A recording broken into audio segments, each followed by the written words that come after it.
Absolument, le Bitcoin mène la danse. C'est lui qui réagit en premier aux événements et tous les autres, on les appelle les altcoins, alternative coins, parce que le coin majeur, voilà, il n'y a que le Bitcoin, on pourrait mettre l'Ethereum à la limite, mais tous les autres altcoins, donc les milliers de projets, suivent la grande majorité suivent les cours, les mouvements du Bitcoin.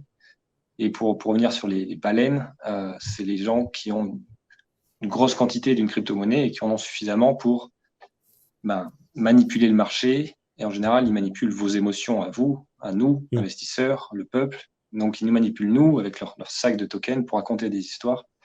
Donc oui, c'est possible. Il y a certaines cryptos, certains projets où il y a des mécanismes en place pour éviter ça, les baleines.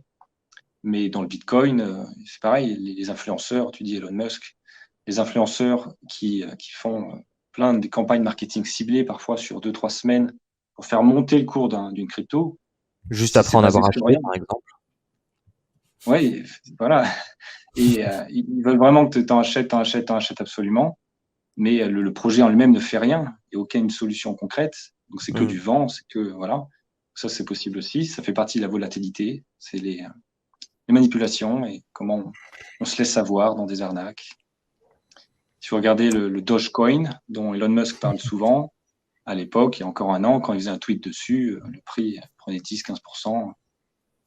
C'est voilà, c'est la volatilité possible, plein de facteurs possibles.